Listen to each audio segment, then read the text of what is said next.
Vamos lá para mais uma aula.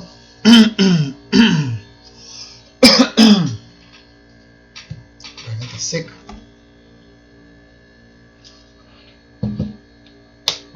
Vamos lá. Como de costume, tá aqui os links da campanha de vaquinha para quem quiser fazer doação, quem quiser apoiar o projeto, para que eu continue depois do básico aqui produzindo mais algumas aulas de conteúdos mais avançados. Para isso preciso melhorar todo o equipamento, enfim. Para quem quiser doar, tá o link aqui. Doação recorrente, cartão de crédito, você doa quanto você quiser, tem lá os valores. Aqui doação pontual, se você sentir que deve doar, pontualmente falando, vai lá, acessa o link, faz a doação e meu muito obrigado. Lá tem algumas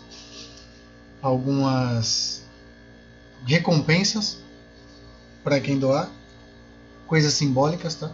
Nada demais. Bom, e é isso. Então vamos para o próximo. Hoje a gente vai falar sobre estruturas condicionais. Só que eu queria começar dando um review da aula passada. Na realidade, corrigir um ponto que eu falei e está incorreto na aula passada. Eu estava revendo o vídeo, a gravação do vídeo. Em dado momento eu disse que a gente pode criar uma tupla vazia para depois fazer a adição de valores nela. O mesmo para lista, dicionário, sets. Porém, em tuplas não é possível fazer adição. Eu falei isso depois, né? Eu voltei na explicação da tupla, que eu havia esquecido, e complementei. Porém, eu tenho que fazer essa correção aqui, informando que uma tupla, se eu crio ela vazia, ela vai ser uma tupla vazia porque eu não consigo adicionar nem remover itens dela. Tá? Então, a tupla não permite. Uma vez criada uma tupla, aquela tupla será ela eternamente. Tá? Bom, feita a correção, vamos começar. Estruturas condicionais. Dentro do nosso código, dentro de qualquer programa de computador, software, aplicativo, etc., websites, etc., as estruturas condicionais elas servem para nos guiar em determinados fluxos. Não muito diferente na vida, né? A gente tem várias opções, várias escolhas, várias consequências, e de acordo com o que você escolhe, você vai tomar um caminho ou outro. Não é diferente com código. Tá?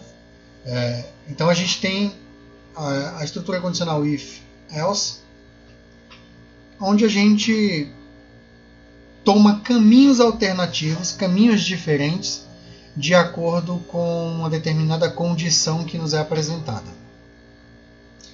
Vamos lá, eu disse o seguinte: pense no seguinte problema. Uma mulher diz ao seu marido para ele ir ao mercadinho do bairro. Na verdade, uma mercearia pequena. E diz a ele para comprar pão, bolacha, arroz e feijão. Então ela diz: Veja se tem leite. Se tiver, traga também ovos e farinha de trigo. O que o homem deverá trazer? Quais ações ele deverá tomar?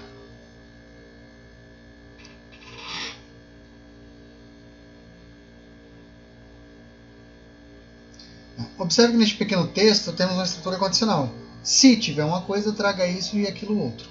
No caso, se tiver leite, também traga ovo e farinha de trigo. Provavelmente a mulher vai fazer um bolo. Uma panqueca, enfim.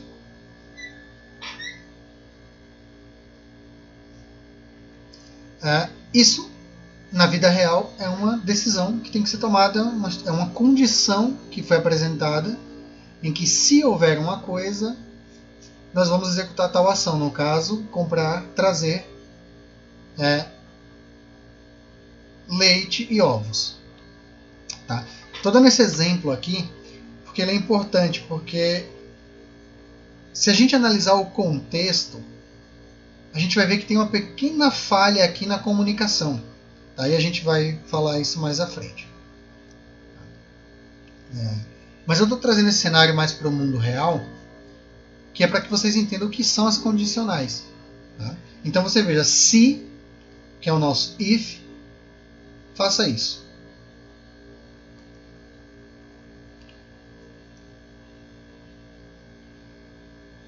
Essas estruturas condicionais no Python, uma delas a gente tem lá o if, como eu já falei, para que a gente possa criar desvios nos nossos códigos. Tá? Aqui eu trouxe um exemplo, if 1 igual a 1, print verdadeiro. Quando a gente está fazendo esse tipo de verificação, a gente está querendo, nesse cenário que eu acabei de expor, a gente está validando se um valor é igual ao outro, e se for, a gente vai tomar uma determinada ação. Tá? A gente também tem a opção de, caso esta condição não seja verdadeira, nós podemos tomar outra ação. E aí é onde entra o else. Seria o nosso se não. Se A igual a B, se 1 é igual a 1, faça print verdadeiro. Se não, que seria o nosso else, print falso. Eu coloco isso aqui embaixo. If A igual a B, print verdadeiro. Se não, print falso. Tem um pequeno erro de sintaxe aqui. Na hora de digitar o texto, ele colocou com E maiúsculo, mas o E minúsculo, tá? Como está aqui escrito. Então, beleza, vamos lá. Vamos para o código.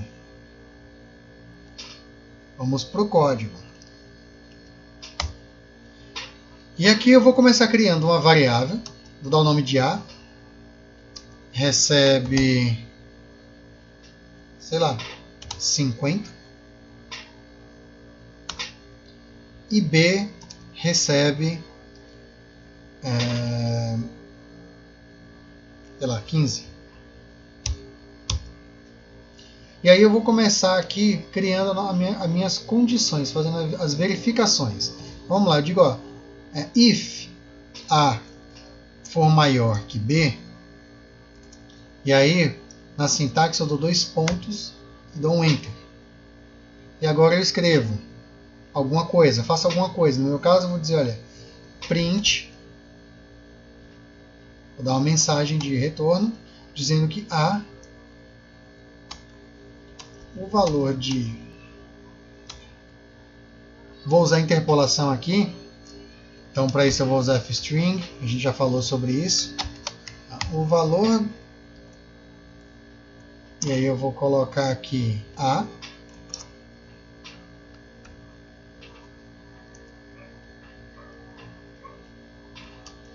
é maior que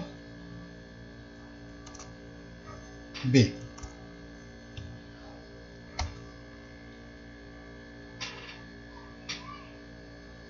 E aqui a gente já tem a saída aqui do nosso print, ele diz o valor 50 é maior que 15.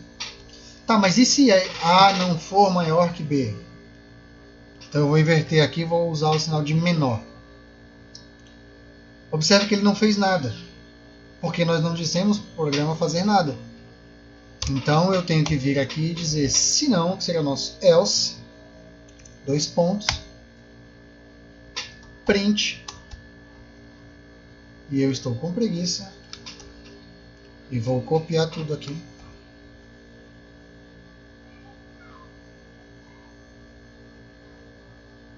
Então vou fazer apenas alterações. Se A for menor que B, eu vou alterar aqui, é menor. A é menor que B. Se não, A é maior que B. E aí nós temos que o valor 50 é maior que 15.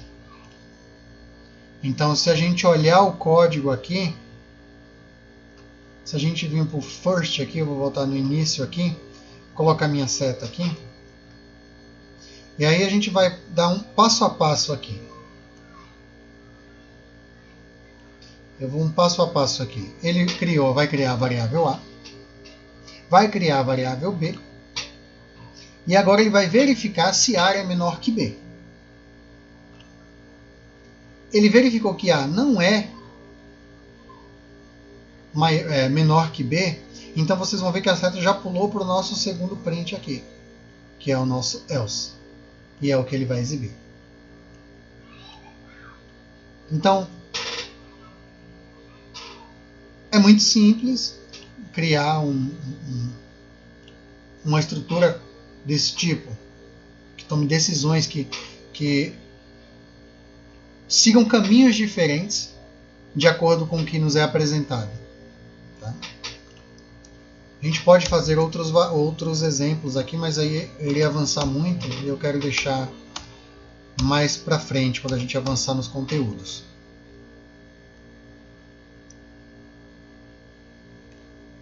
Então vamos voltar aqui.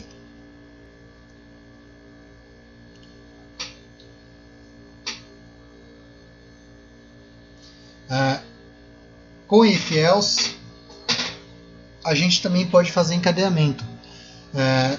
Vamos pensar o seguinte: e se eu não tenho só um sim ou não? E se eu tenho várias outras condições no meio? Como eu posso criar essa estrutura? Tá? E aí eu vou usar aqui o exemplo da aula passada, vou usar algumas estruturas de dados diferentes, na realidade iguais às que já foram apresentadas, para a gente praticar o uso do que já foi ensinado. Tá? Então vamos lá, qual é a ideia aqui? Se eu tenho mais do que uma condição ou uma opção para validar, ou mais de duas, ou mais de três, mais de quatro, como que eu posso encadear isso? Com if else eu não consigo, simplesmente eu tenho que usar o recurso do elif. Tá? É onde eu chamo. Eu poderia fazer if uma coisa, imprima, if outra coisa, imprime. Eu vou mostrar isso para vocês aqui agora. Tá? Então vamos lá. Eu vou criar a estrutura aqui, dados recebendo um dicionário. Esse dicionário ele tem um nome, 2 pontos Eric,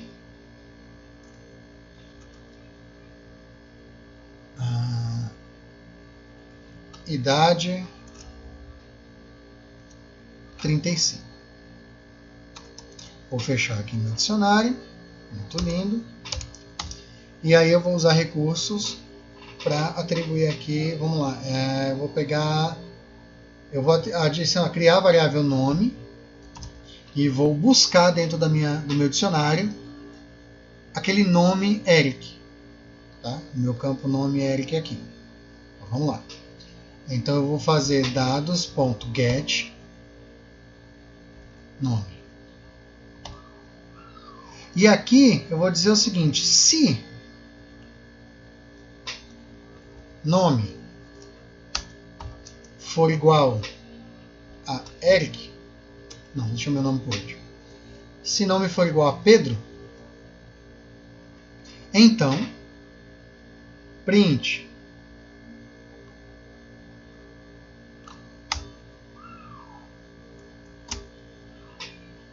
nome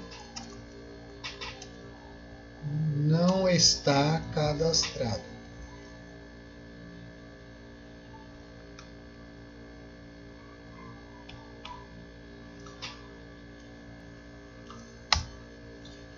Beleza? Eu poderia fazer dessa forma, e aí a gente já tem que não temos...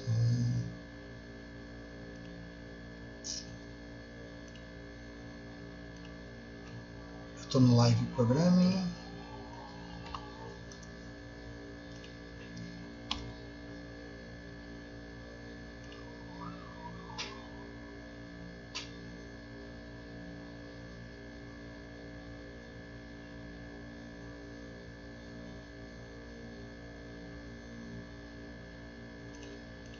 Tá. Aqui, faltou aqui fechar o...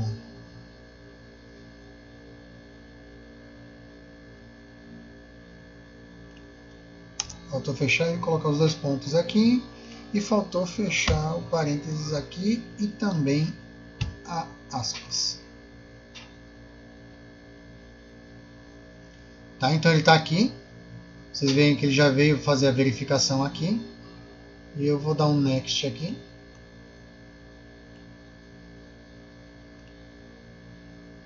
E nada vai acontecer. Por quê? Como a gente já viu, nome recebe Eric e não Pedro. Tá, então eu poderia fazer assim. If nome igual a Eric, print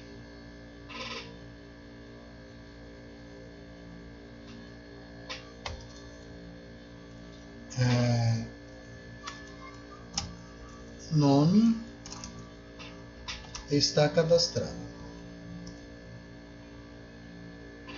E aí ele vai imprimir aqui, Eric está cadastrado. Tá.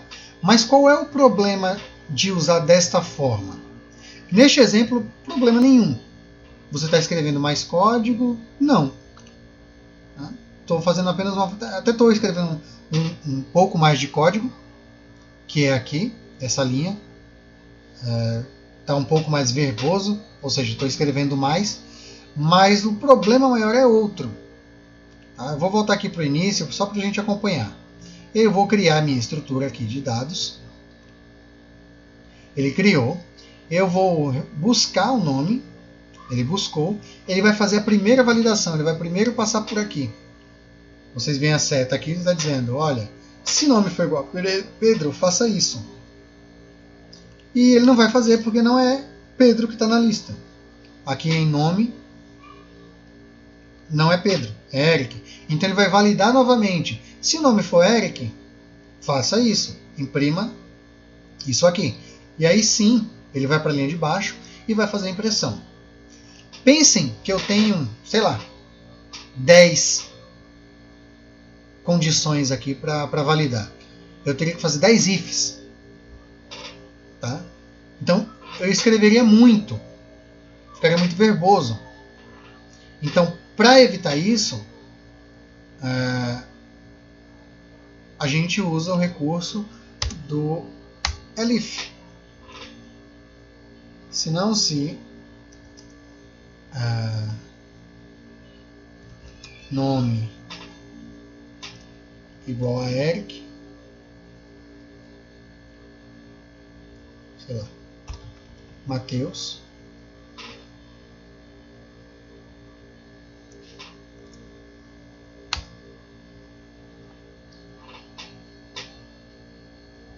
print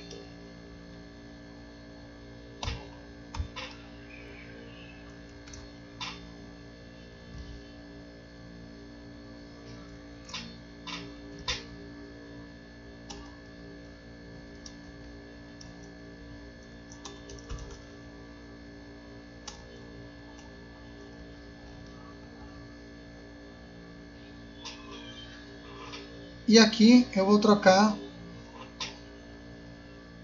Na verdade eu posso até deixar assim, só para a gente seguir os exemplos.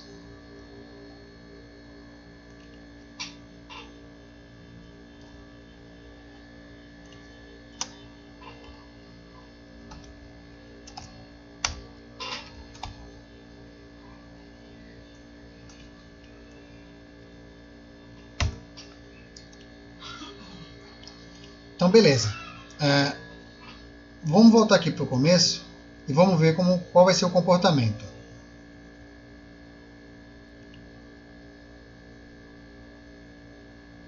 Ele vai criar, vai validar o if, vai no próximo if, vai no próximo if, e aí ele vai imprimir porque eu já passei aqui. Tá. Deu na mesma, né? Na realidade deu na mesma, porque o código é bem tosco. Tá? Ele fez o mesmo processo. Tá? Mas por que ele fez o mesmo processo? Porque eu estou usando um nome e estou validando um valor fixo. A gente poderia mudar isso aqui e deixa eu ver aqui. Bom, enfim, vamos lá. Eu não vou avançar muito agora, vou esperar para avançar posteriormente. Vou deixar tosco dessa forma. Porque o que eu queria mostrar era o uso do if, elif e else. Só para vocês entenderem. Eu poderia fazer aquele if, isso, faço aquilo, if de novo, e ele faz a mesma validação. Tem formas mais inteligentes de fazer isso, tá? E a gente vai ver mais à frente. Tá? Deixa eu só validar com vocês aqui.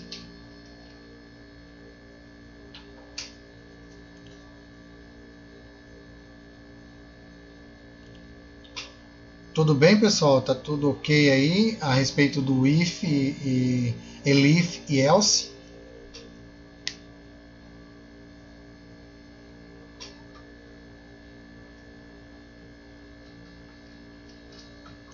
Beleza. Então vamos mudar um pouquinho isso aqui. Tá? Olha como o Python trabalha. Eu vou fazer assim. Ó. If nome igual a Pedro. Print isso aqui. Vamos ver qual vai ser o comportamento aqui.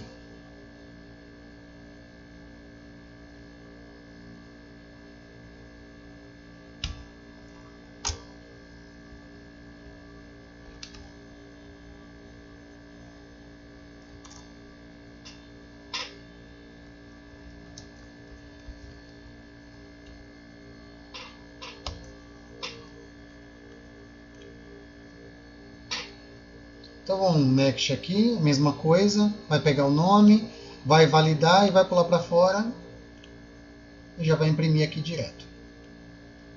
Neste cenário, que é mais curto, onde eu não tenho que validar muitas condições, eu faço isso aqui. Se isso não for verdade, eu posso ignorar o else e já mandar fazer outra coisa qualquer. Foi o que eu fiz aqui. Ele buscou o nome e ele verificou. Se o nome foi igual a Pedro, imprima isso. Não foi, então já vai para a próxima linha e já faz o que tem que fazer. Eu posso deixar de usar aqui o else. Tem que dar um enter aqui, que vai dar na mesma coisa. Basicamente a mesma coisa. Tá? Então eu consigo simplesmente ignorar esse else, validar a indentação do código, tá? Porque eu já não estou mais dentro do if, eu estou fora do if, o if não foi validado, e eu já mando fazer outra coisa, uma vez que a minha condição não foi satisfeita. Beleza? Também dá para usar dessa forma. O exemplo é tosco, é só para mostrar o recurso da linguagem. A gente vai fazer coisas mais elaboradas mais para frente, tá? Então não se preocupem, a gente vai avançando com isso passo a passo. Beleza? Então a gente já viu o uso do elif, o else, já viu que dá para ignorar o else. A gente pode fazer uso de operadores lógicos, or, and e not, juntamente com a condicional do if e do else. Então a gente vai começar a avançar um pouquinho aqui no uso desses operadores junto com if e com else. Então vamos lá. Vou apagar isso aqui. Eu não me lembro se nas primeiras aulas eu falei sobre os operadores lógicos, mas eu acho que eu falei. Se eu não falei também vai ser um review agora, de qualquer forma. Mas eu acho que eu já expliquei sobre os operadores lógicos. Então vamos lá. A recebe, sei lá, 35. B recebe 10.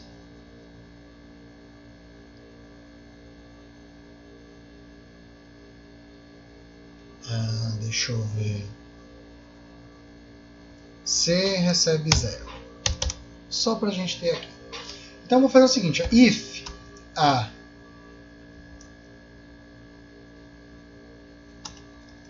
se A for maior que 5 e B também maior que 5, C vai receber A mais B. E eu vou imprimir B ou C. Se não, imprima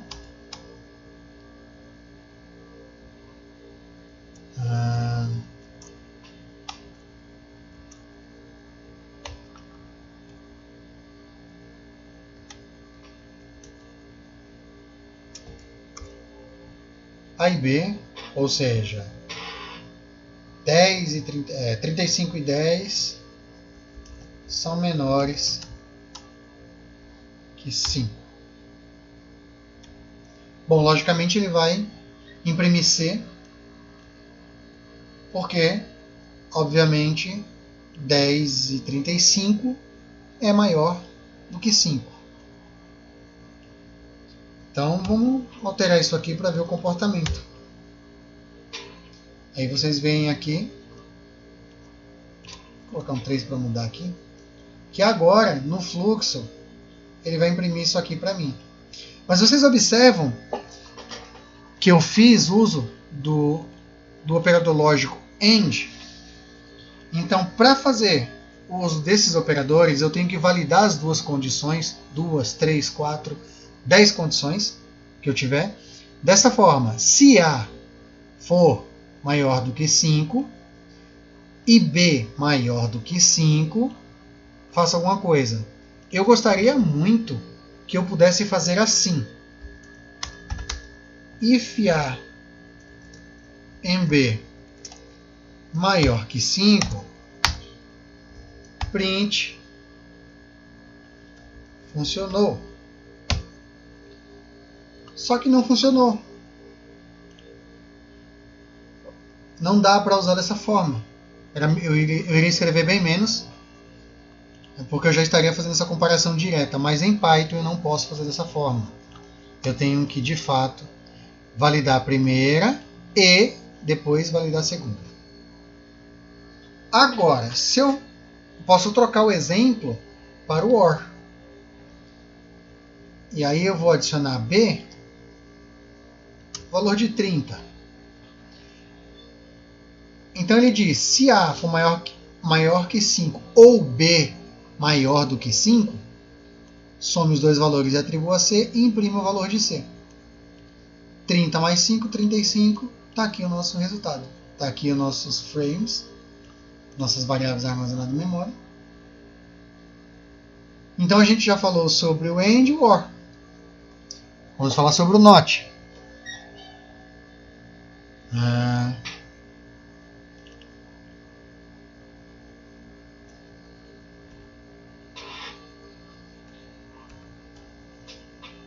Vou mudar um pouquinho o exemplo aqui.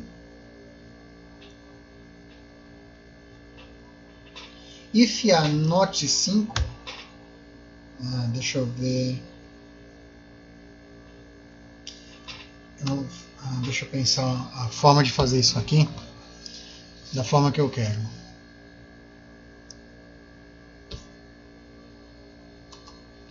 If not A maior que 5.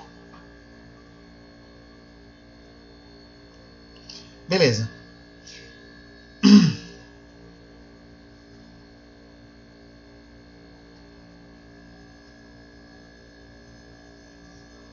Se A, ele está dizendo o seguinte, se A não for maior do que 5, if not A, eu estou negando A maior que 5, eu estou dizendo se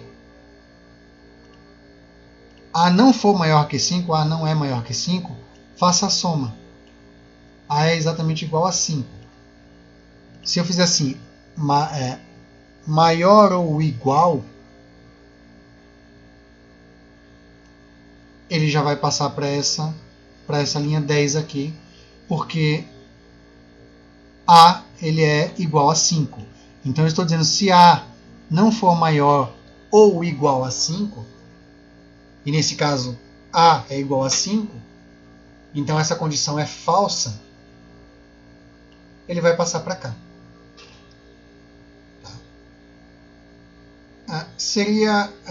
deixa eu pensar uma forma dele retornar true ou false aqui pra gente ver o retorno dele de uma forma diferente. Deixa eu fazer o seguinte, vamos lá, dar um print, notear,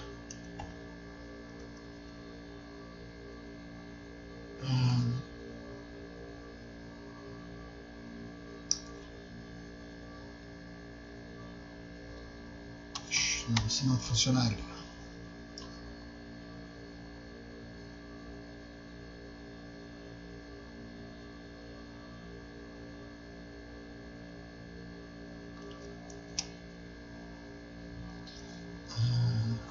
Teste recebe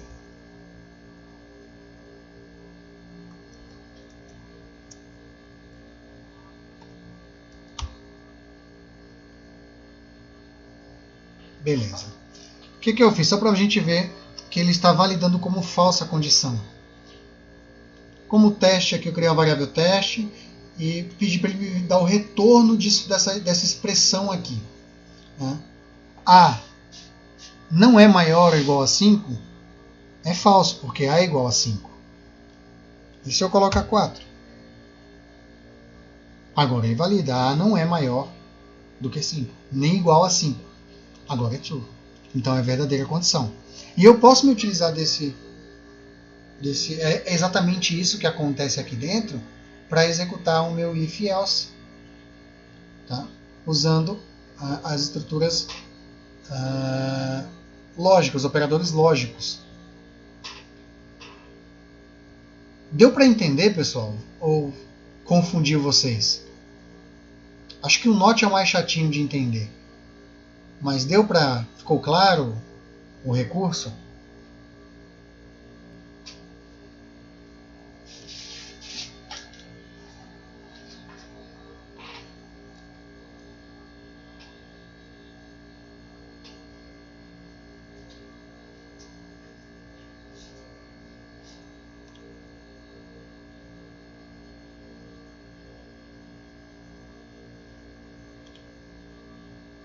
Beleza, então vamos avançar.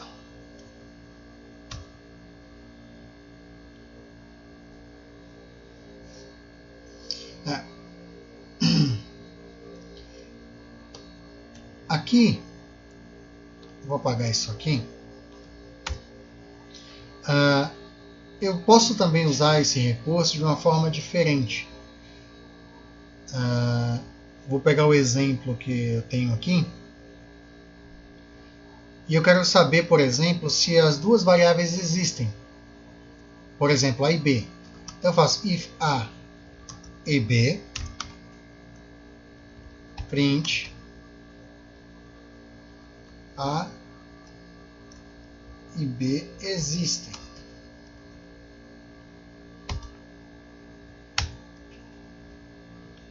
Se não, A e B não existem. Tá? Ele está me retornando que A e B existe. Quando eu faço if A e B, é como se eu estivesse perguntando: A e B existe? Não importa o valor, eu não quero saber o valor dela. Só quero saber se elas existem. Existem. Tá aqui, A e B. Tá. Mas e agora?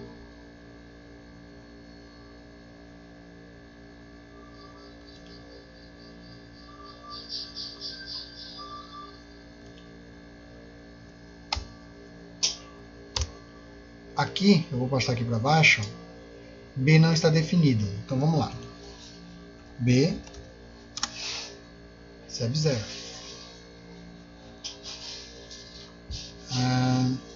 Eu poderia usar esse recurso, por exemplo, para fazer assim, if A e B, se A e B, se eu estou recebendo, por exemplo, deixa eu tentar pegar um exemplo mais prático, para ficar mais fácil assimilar.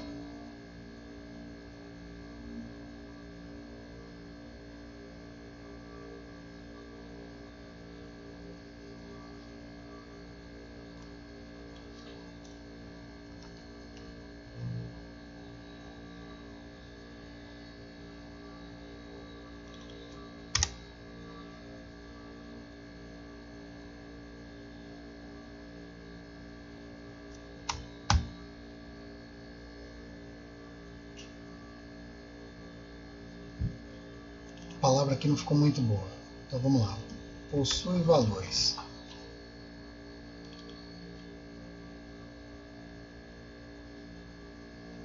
Não se preocupe com o texto, é só para exemplificar, tá? Não faz sentido o texto mesmo que eu vou colocar aqui.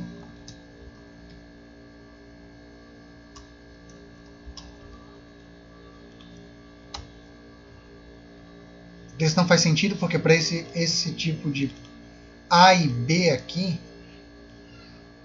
eu teria que fazer um outro tipo de validação, mas enfim. É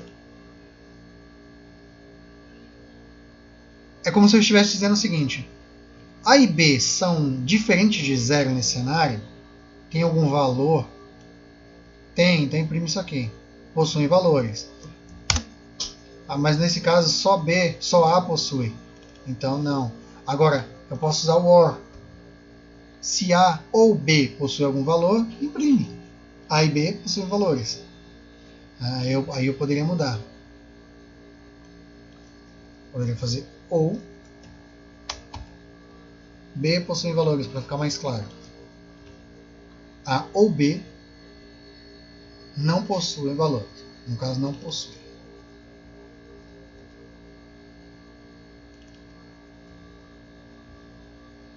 Ou ambos, mas enfim.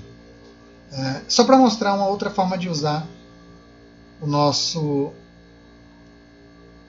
operadores lógicos.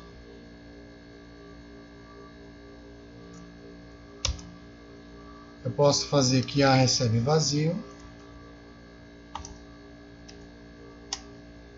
B recebe vazio e C recebe nada, valor nenhum, também vazio.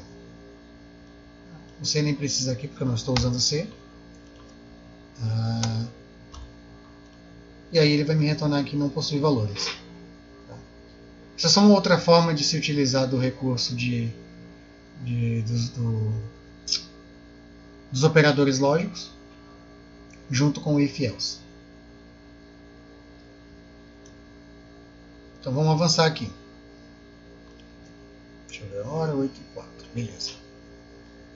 Uma outra estrutura de condição, já passei aqui, então vamos para o próximo. Já expliquei isso aqui. Eu vou avançar com isso aqui depois. Então vamos. Uma outra estrutura de repetição é o while. Nós utilizamos esse comando while para executar nosso código até que uma determinada condição seja atingida. Tá? Ele faz um loop. Essa aqui é uma estrutura de repetição. Lá era de... Deixa eu ver se eu não escrevi errado. Tá. Condicionais. Beleza. If else condicional. E agora a gente entra na estrutura de repetição. Tá? A primeira estrutura de repetição, não é de condição, é de repetição. É o while que eu vou trazer para vocês, que ele serve para a gente validar uma determinada condição. Ele vai executar um determinado bloco de código, enquanto uma determinada condição ela for verdadeira. Nós também utilizamos ela meio errado, né, mas você vai encontrar muito código com while true. Enquanto for verdadeiro, ele vai rodar eternamente. Tá? Mas isso é um recurso errado. A forma de se utilizar pode trazer alguns problemas, mas a gente vai ver isso mais à frente. Eu vou mostrar aqui agora no código. Então vamos lá, vamos falar do while. Vou fazer um comentário aqui e vou escrever...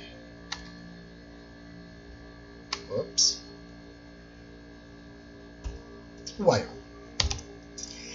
Então eu vou fazer o seguinte, só para vocês verem o que vai acontecer. While true, faça print, deixa eu colocar aqui, A recebe 0,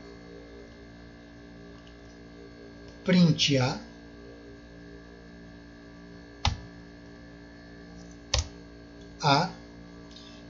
e agora eu vou fazer o uso do recurso de atribuição, mais igual a 1. E vocês vão ver que eu já estou aqui em 498. Tá? Ele não vai avançar muito mais, porque o que está acontecendo aqui? Tá? O nosso site aqui ele travou o nosso bloco de código, por quê? Porque ele ia contar ao infinito, ia estourar a memória disponível, tá? Então, para evitar isso, o que ele fez? Ele falou, eu vou parar a execução aqui, porque senão vai estourar minha memória. Mas, na prática, enquanto houver recursos, ele vai adicionar 1. Vamos entender aqui. Eu disse que a variável A recebeu 0, e eu disse que enquanto for verdadeiro, o que for verdadeiro? Enquanto for verdadeiro. Bom, ele assumiu que é verdadeiro, então. Ele vai imprimir A e vai fazer o incremento de 1 em A. Então a gente vai ver que A vai começar em 0, e depois que ele faz o incremento, ele vai para 1. E aí ele vai de novo aqui, ele faz isso aqui e volta aqui. Eu vou começar aqui do... Ele até fala aqui, ó, stop after running 1000 steps, 1000 steps. No caso, 100 passos. Diminua seu código, porque Python é desenvolvido para não rodar códigos muito longos. Enfim. Ele está dizendo, ó, eu só conto até 1000 e pago depois disso. Mas vamos um passo a passo aqui. Eu vou no first aqui, e aqui eu não tenho saída nenhuma. Então eu vou dar um next. Ele vai criar a variável A atribuindo 0. Ele vai entrar no loop while, a setinha vermelha está marcando qual é o próximo passo dele. Ele entrou. Ele vai validar essa condição. E o próximo passo, ele já encontrou que essa condição é verdadeira, porque afinal de contas, while true é true. Ele vai entrar aqui no print, vai imprimir A. A é 0. Próximo passo é ele fazer o incremento de 1 em A. Então A agora vai valer 1. Certo? E como essa condição é verdadeira, ele vai voltar e vai imprimir novamente. Vai incrementar 1 e volta para o print de novo, porque afinal de contas eu não tenho uma condição de pausa aqui. Eu tenho que, enquanto for verdadeiro, ele vai fazer isso. Tá? Então, muitos códigos têm algum bloco que começa com esse while true, porque o desenvolvedor, por exemplo, não quer que o seu código pare de forma alguma, e vai rodando aí, mas isso tende a dar bugs, depois a gente quebra a cabeça. Tá? Mas é um recurso que se utiliza. Aí vai de você, que vai programar, saber fazer bom uso disso aqui. Tá? Então vamos para uma condição mais plausível. Tá? Então vou colocar um 10 aqui. Enquanto A for menor que 10, imprima A. A é 0. Desculpa, eu alterei aqui. E aí ele vai imprimir de 0 até 9. Por quê? Eu disse o seguinte. Enquanto A for menor que 10, imprima A e adicione 1 para A. Então eu vou voltar aqui no first steps aqui para a gente acompanhar de passo a passo.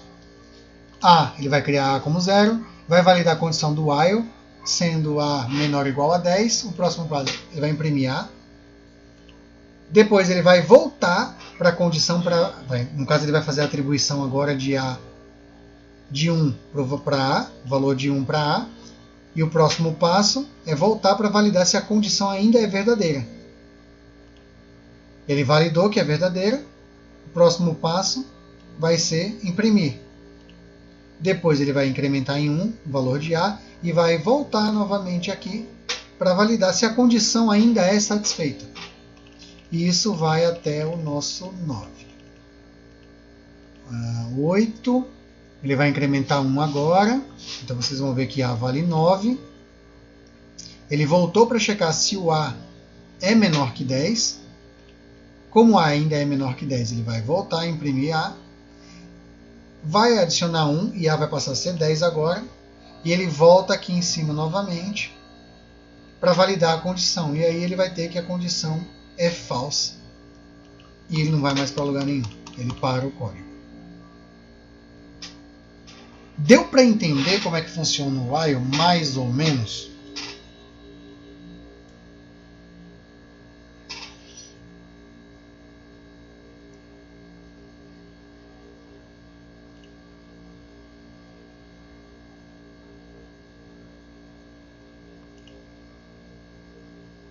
Beleza. É basicamente dessa forma que o while funciona. Tá? A gente vai avançar mais à frente com algumas condições de parada, mas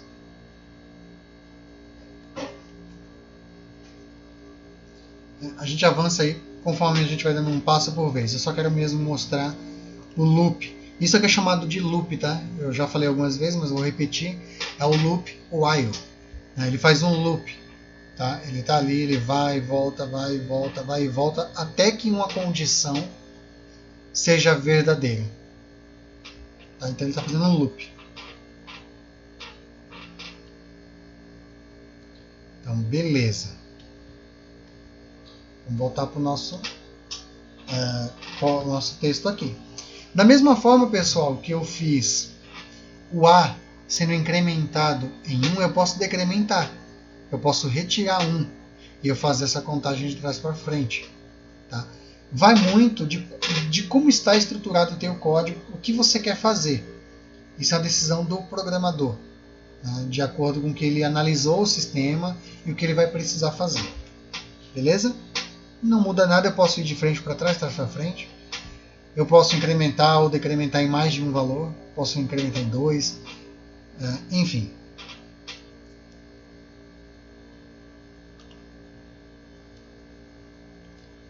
Aqui está um alerta, não rode este código na sua máquina de vocês, porque senão vocês vão ter um probleminha para ter que parar, tá? Porque ele vai ficar naquele loop infinito ali, que eu falei. Na máquina de vocês, se vocês rodarem isso, ele vai ficar ad eterno ali, vocês vão ter que usar o recurso de parada pelo teclado, e dependendo de quanto já andou, a memória de vocês vão estar lá na frente, ocupada, vai dar uma lentidãozinha aí, e vai dar um probleminha. Nada demais, mas é chato pra cacete ficar com a máquina lenta. Beleza? Então, já falei sobre isso aqui, vou passar.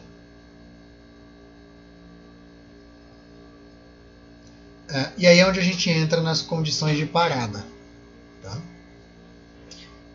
Junto com o while, nós temos um statement, que é chamado statement, se eu não me engano, que é uma instrução chamada break, para que quando o meu código atingir uma dada condição de parada, ele pare.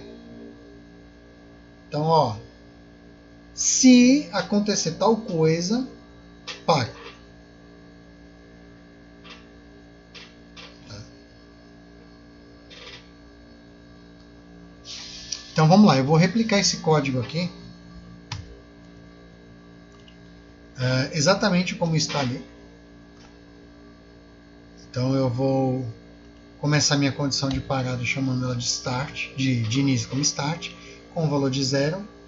E aí eu vou dizer que enquanto start for menor do que 10, eu vou inverter isso aqui, tá? Eu posso fazer antes, eu posso incrementar antes, incrementar depois. Tem uma pequena diferença. Então eu vou fazer aqui start mais igual a 1. Eu vou adicionar 1 para start. E vocês vão ver que agora, antes de qualquer coisa, ele vai pegar o valor de start e adicionar 1. Se vocês lembrarem do código anterior, ele primeiro executava o código, depois ele incrementava 1 e depois ele voltava para fazer a validação. Agora não, agora ele vai fazer isso antes. Então, se o start for menor que 10, ele já vai adicionar 1 para start, vai fazer o que tem que fazer. No caso, eu vou encadear um while aqui, da mesma forma que eu fiz o encadeamento do if. While start, if start mod 2 for igual a 0, print start e dá um break aqui no meu código.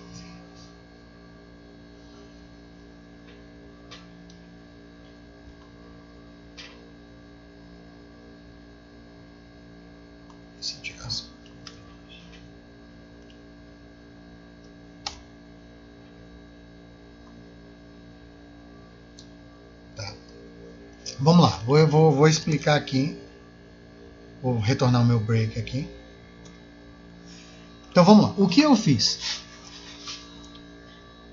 Comecei meu contador aqui com um chamado de start com 0 e diz que enquanto ele for menor que 10, eu vou atribuir 1 a ele. ele vai receber 1. E aí eu vou dizer, olha, enquanto start,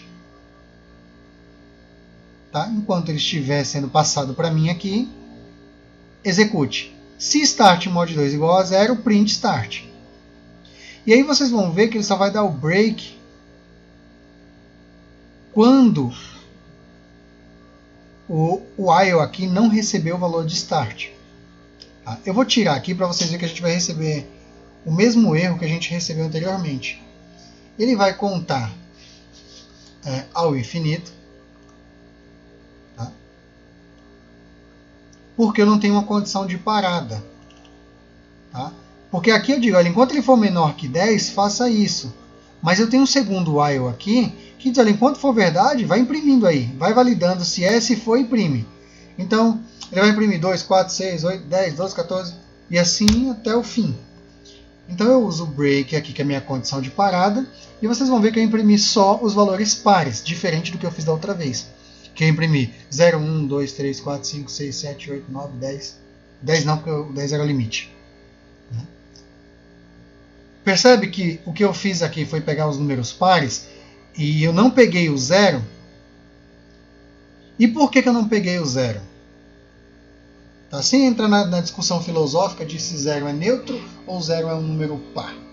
Tá? Teoricamente, matematicamente falando, ele poderia ser um número par. Né? Ou neutro, mas enfim, sem essa discussão. A questão é por que eu não peguei esse cara aqui. Sabe me dizer por que isso aconteceu? Que eu não peguei o 0?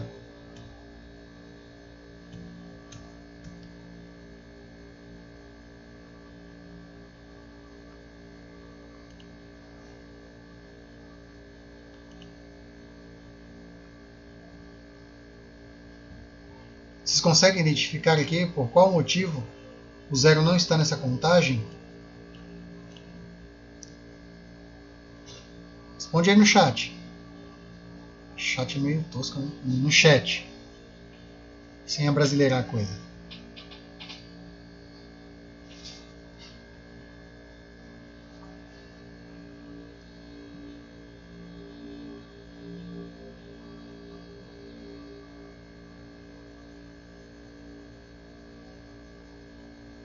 Sim ou não? Consegue identificar por quê?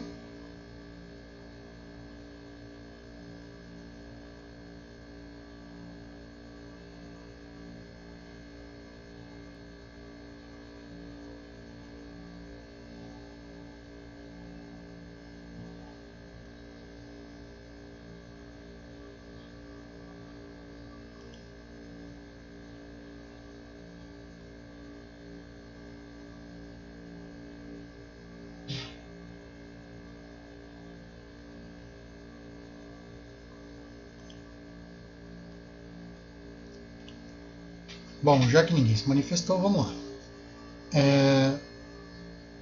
Por que isso aconteceu? Por que eu não tenho 0 aqui? Se vocês observarem no código, logo aqui depois do meu primeiro while, eu fiz um incremento de 1. Quando eu vou buscar o start, o valor de start aqui, ele não é 0, ele já é 1. Tá? Então vamos dar um print aqui. Eu vou imprimir aqui, dar um print só para ter a saída do valor de start. E vou dar um print aqui também, start. Vocês vão ver que no meu primeiro print, meu start é 0. No meu segundo print, o valor dele já é 1.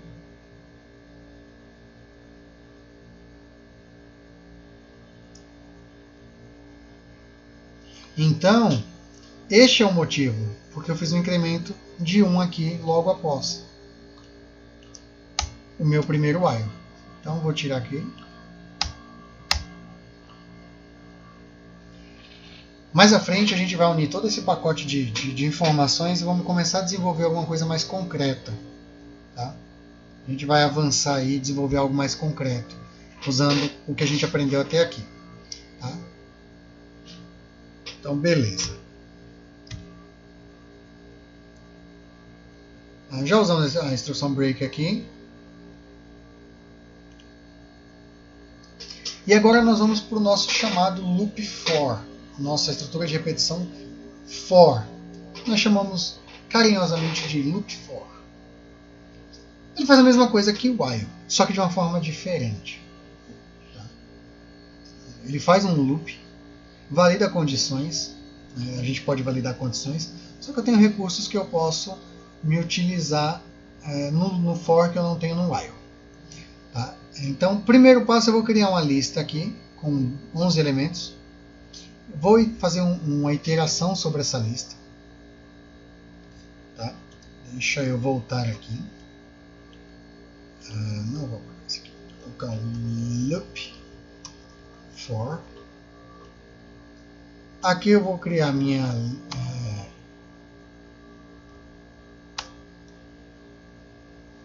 lista. Recebe 0, 1, 2, 3, 4, 5, 6, 7, 9. Criei minha lista. Como a gente já sabe criar uma lista, vou colocar o 10.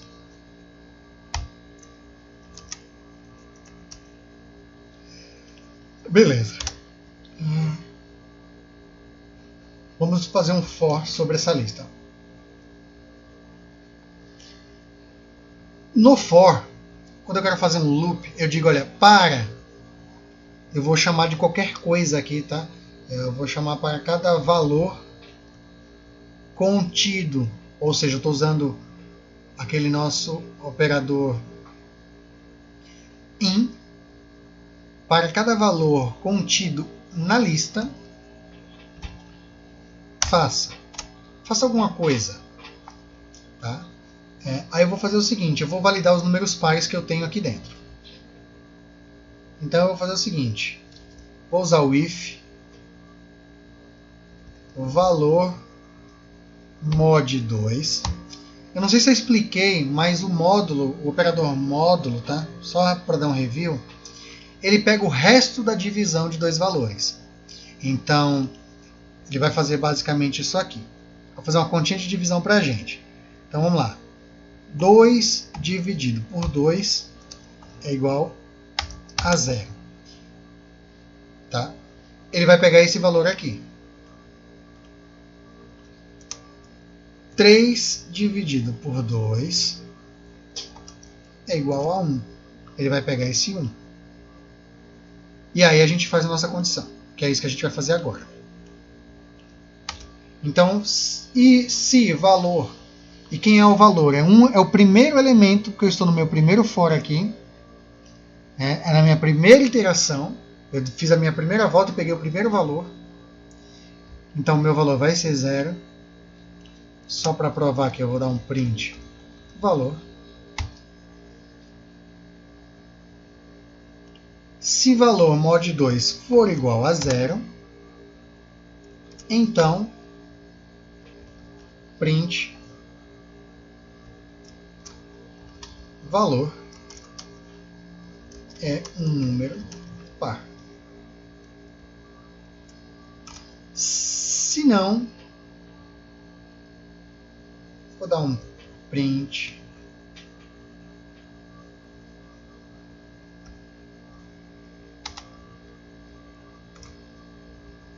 valor é um número ímpar.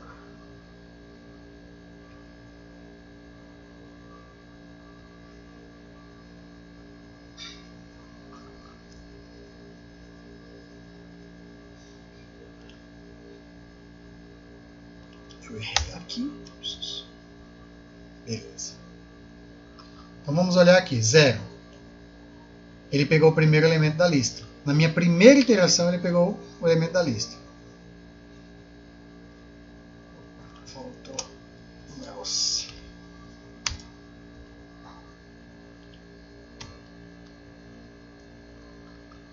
Zero.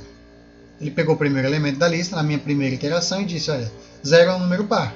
1 é um número ímpar.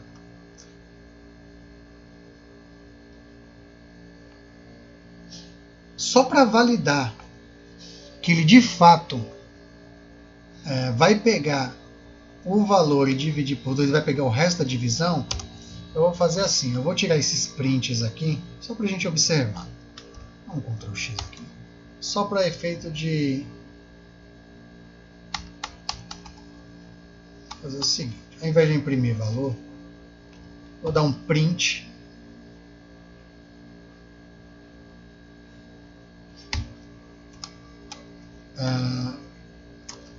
valor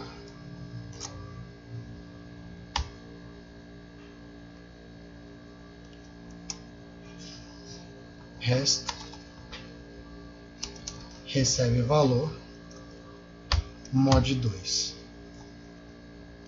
print resto.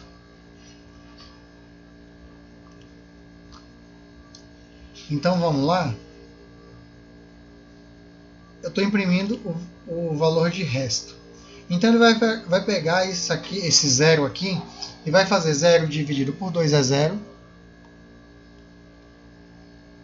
1 dividido por 2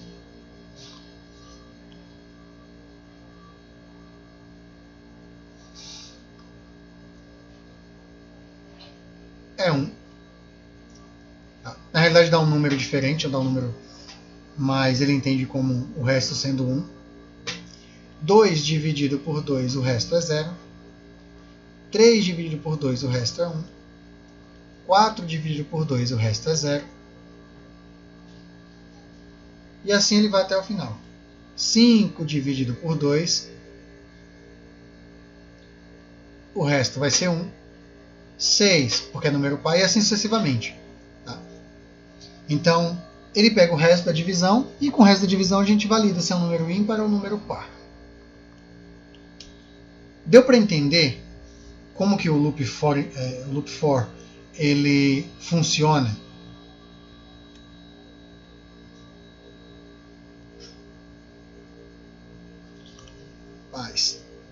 Estamos offline.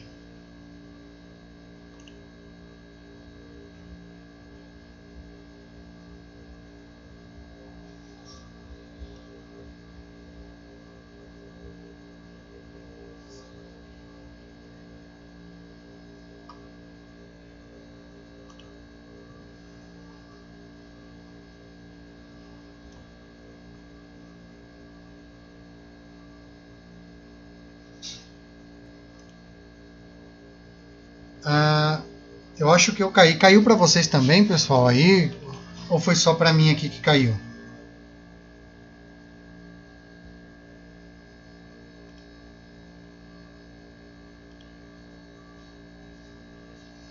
Beleza. Está normal aí. Sucesso. Foi só para mim aqui que deu pau. Então, beleza. Deu para entender como é que o for funciona? Isso aqui é importante. A gente tem outras formas de usar o loop for. Eu usei para pegar o resto da divisão, eu poderia fazer qualquer coisa. Mas eu também posso usar o loop for com string. Então, por exemplo, ao invés de eu ter uma lista aqui, eu posso fazer o seguinte. Eu posso escrever um texto. Eu amo Python. E eu posso fazer um loop for e imprimir cada letra, cada caractere dentro dessa string. Vamos lá? Então vamos lá, lista texto. Como eu disse para vocês, aqui eu posso colocar qualquer coisa. Eu vou colocar agora letra. Para cada letra em texto, faça alguma coisa. Vou apagar esse cara aqui. E eu vou dar um print letra. E aí a gente tem o seguinte. Ele imprimiu cada letra do meu texto aqui. Então, com caracteres, com strings, eu também posso fazer um loop. Tá? Eu faço um loop numa lista, mas eu também faço numa string. Assim como eu faço numa tupla. Vamos criar uma tupla. uma tupla e a tupla tem alguns valores e eu tenho 1, 2, 3, 4. Para cada número em tupla, imprima número. Tá? Da mesma forma, eu posso usar a tupla para fazer um loop. Uma coisa que é importante, pessoal, é meio que é importante vocês saberem, é que este valor aqui, eu vou falar um pouco mais à frente sobre isso, mas quando eu uso esse valor aqui, se eu não for utilizar esse cara para nada fora desse escopo, eu posso usar, por exemplo, um caractere que não tem nenhum tipo de sentido. Tipo, eu não vou imprimir esse cara aqui, eu vou fazer outra coisa. Tá? Eu não vou precisar usar ele, eu posso usar underline. Tá? Mas se eu vou precisar dele, do valor que está aqui, então eu dou um nome que faça algum sentido, para eu saber do que eu estou tratando. Tá? Da mesma forma, é com variáveis. Quando eu for criar uma variável, eu tenho que criar uma variável que faça algum sentido dentro do escopo do programa. Então eu não vou criar, por exemplo, uma variável chamada bola, chave de fenda, e vou atribuir para ela a soma de dois valores. Não faz sentido. Mais coerente é que eu chame ela de soma. Então tem que ter algum sentido quando você faz o uso dessas variáveis. Isso aqui é uma variável dentro do escopo deste for. Tanto que eu posso chamá-la aqui. Tá? Então, tem que fazer sentido. Se eu vou usar, tem que fazer sentido. Beleza? Então vamos lá, vamos avançar.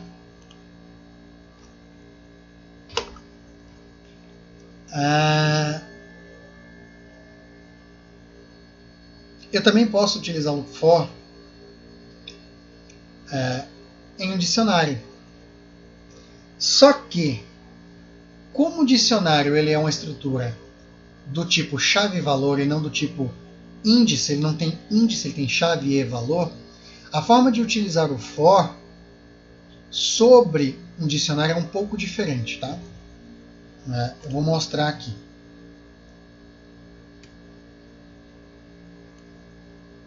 Eu bem que poderia recuperar isso aqui, né? Para não ter que criar tudo de novo. Será que eu consigo?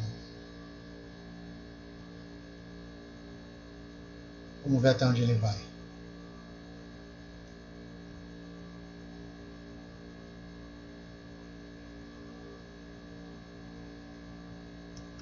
Aí, garoto! Vou quebrar aqui para fazer a indentação. Eu posso usar o for no dicionário da seguinte forma. Para cada par de chave, o K eu estou usando a letra K como representação de key, tá? Mas poderia ser key de fato. E V de value do inglês. Em dados, ponto, items. Veja que eu chamo um método aqui. E aí eu posso imprimir, por exemplo, o valor da chave.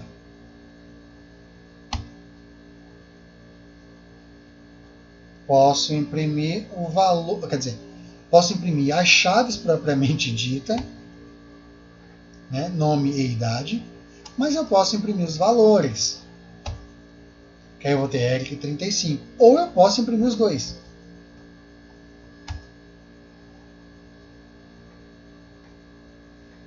Eu posso formatar isso dentro do meu print. Então eu posso fazer isso aqui.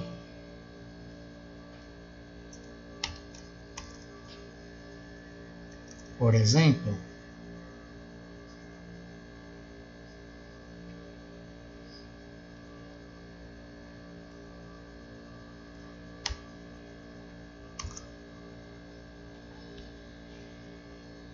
e aí eu tenho minha saída aqui bonitinha.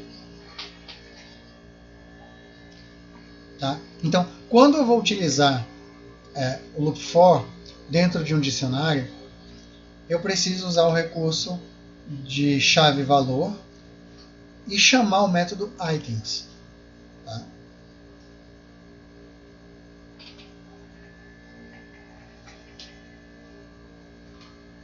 Eu posso fazer assim também. Ó. Nesse caso eu peguei os dois valores, mas eu posso fazer, por exemplo, para cada chave em dados,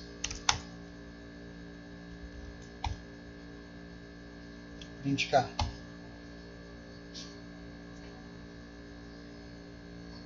Posso pegar só a chave. Tá aqui. Peguei só as chaves. Agora, para obter os valores, eu tenho que usar esse recurso aqui. Então, se eu quiser... Porque o que acontece? Vamos tentar entender. Eu tenho chave e valor. Se eu passo chave e valor, acho que vocês estão vendo ao contrário, chave e valor, se eu passo chave e valor, eu consigo chamar um ou outro. Mas se eu só passar o primeiro, ele vai entender que é minha chave e não meu valor. É mais ou menos isso que acontece. Então, por qualquer nome que eu dê aqui para ele, ver e chamar ele aqui, ele só vai me trazer a chave. Tá? Mas eu quero o bendito valor.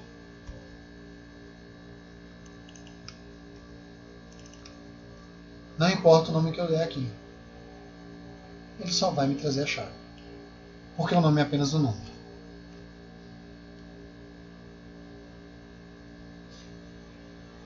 Deu para entender como é que se utiliza um loop for dentro de um dicionário?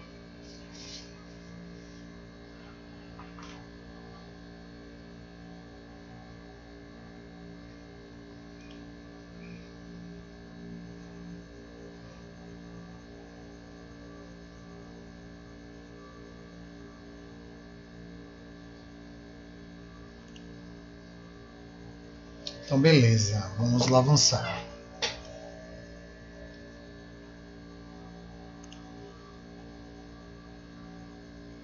Já falamos como que eu pego as chaves dos valores. E aí a gente tem um método, vamos falar um pouquinho agora, saindo dos loops.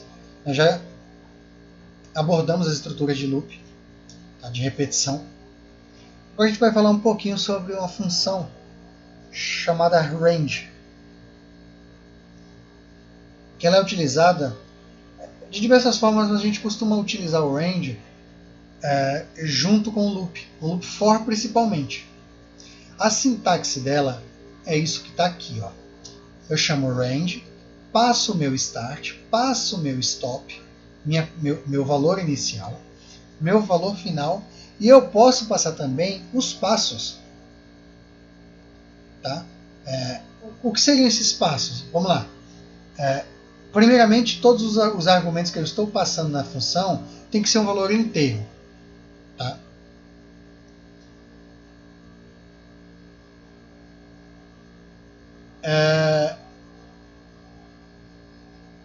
Tem que ser um valor inteiro. O step é de quanto em quanto eu vou pular. Por exemplo, faça um range de 0 até 10, pulando de 2 em 2. Tá? Só para vocês entenderem. Então, posso fazer dessa forma. Se eu passar apenas o range sem nada, só o start aqui, podemos passar apenas o parâmetro start. Neste caso, temos que o stop será o valor de start menos 1. A gente vai chegar lá e a gente vai ver. O argumento step indica quantos em quantos passos faremos a mudança de valor. Então vamos avançar isso aqui. Tá? Ó, eu trouxe um exemplo aqui já pré-pronto, mas a gente vai para o código depois. X recebe o range de 6. Para cada n em x, print n. Então ele começa lá do 0. Eu só passei o valor de tamanho que eu quero ali, de 6. Tá?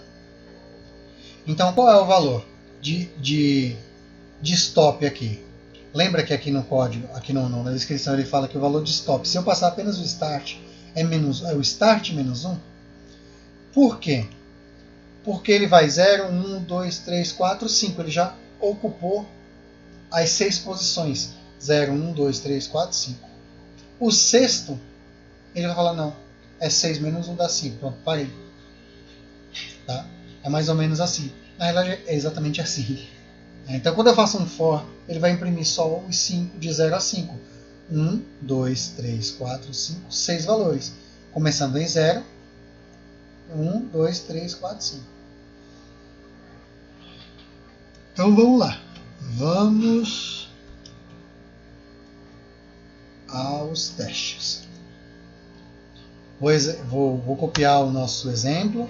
X recebe um range de 6. Essa é uma das formas de usar. Tá vendo? 0 e 6.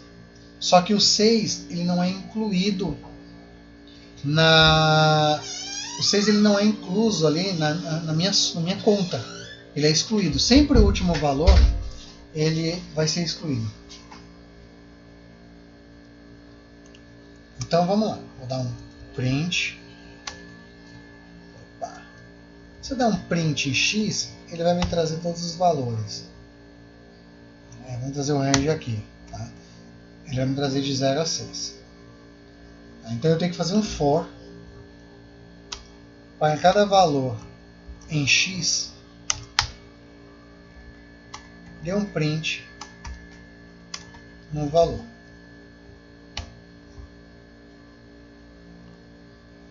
Então ele começou em 0 e vai até 5. Se a gente fizer um passo a passo aqui, deixa eu subir aqui para pegar o print. Beleza. Vocês vão ver que ele vai criar o nosso objeto X aqui atribuindo o range de 0 a 6. Porque eu não passei o valor de stop. Tá? Vai fazer aqui um loop for. E ele vai pegar o primeiro valor que é 0. Vai voltar. Valor de 1, 2, 3, 4, 5. E agora ele não continua. Ele para ali porque já atingiu a sua condição. Então, mas eu posso fazer assim também. Eu posso dizer que ele, olha, de 0 até 10. E aí ele vai parar no 9.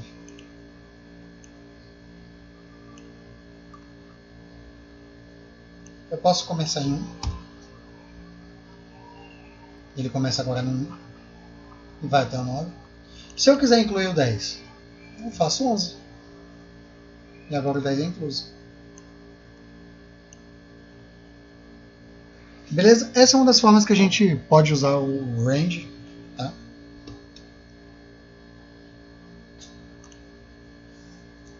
Já mostrei isso aqui para vocês. Vamos lá. Esqueci de mostrar passando o outro argumento, que é o step. Então eu tenho start, stop, step. Vou pular de 2 em 2. Opa. Começando de 0. E aí eu vou pegar só os pares. Ele vai 0, 2, 4, 6, 8. E assim sucessivamente. Eu posso pular de 3 em 3? Pode. 0, 3, 6, 9. Beleza? Então a gente viu aqui o valor de start, stop e o step.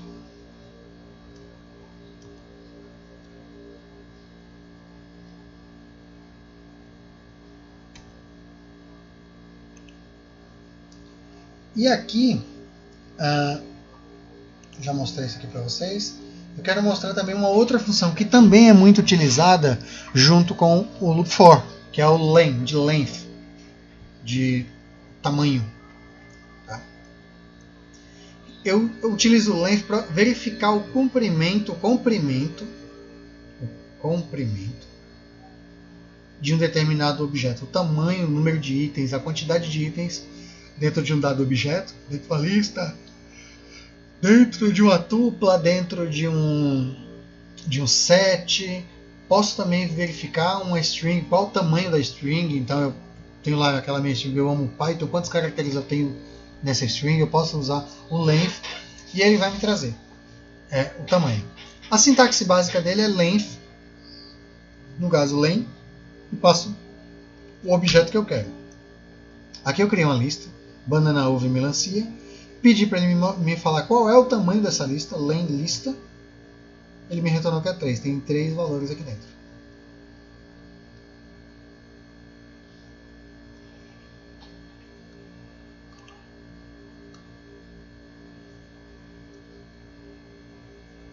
A gente vai usar o loop for junto com o length e o range agora. Eu estou deixando aqui um exemplo, tá? Ou seja, eu estou dizendo o seguinte, para cada item, num range do tamanho da minha lista, faça alguma coisa. Então, vamos lá. Criei uma lista que tem um tamanho, que teoricamente eu não sei, poderia ser 1000 objetos. E aí eu digo, olha, para cada item, num range do tamanho da minha lista, imprima o valor. Tá? E aí a diferença é que o item aqui não vai ser o item que eu criei, melancia, abacate, banana. Ele vai ser um dado posicional, um índice. Tá? Então a primeira iteração vocês veem que é um 0, a segunda é 1 e a terceira é um 2. Desculpa, mas estou morrendo de sono. Então vamos lá. Frutas recebe uma lista de uva, abacate e banana. E aí eu vou fazer um loop for, só que eu não quero trazer a fruta. Se eu quisesse trazer a fruta, eu faria assim, ó. For fruta em frutas, print fruta. A gente já viu isso. Uva, abacate e banana. Mas quando eu faço para cada... Eu vou mudar, não vou mudar o nome de fruta, tá? Vou deixar. Para cada fruta não fica legal. Vou mudar porque não fica legal. Para cada item no range do tamanho da minha lista de frutas, imprima item. Item é o meu objeto posicional, no caso, o meu índice. Tá?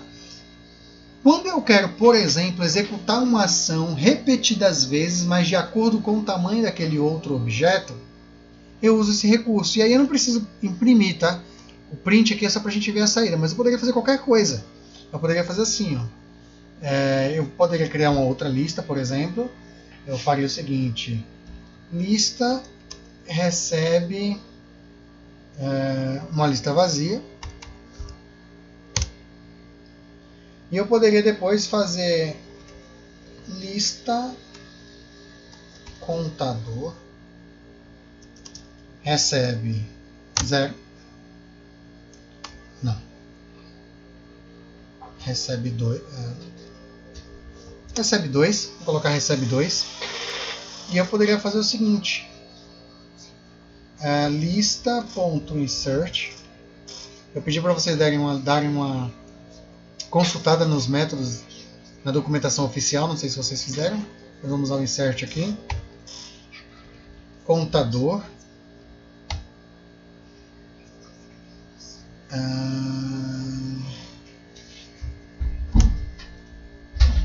Contador mais igual a 1. E depois de fazer tudo isso, eu poderia fazer print lista.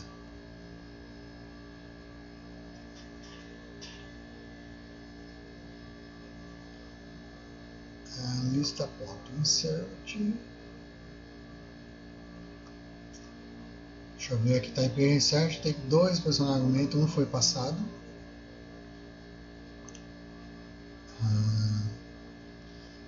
os dois posicionais de argumento, um é o que eu quero passar e o outro é o índice. Então eu vou colocar na posição 0, eu acho que é isso.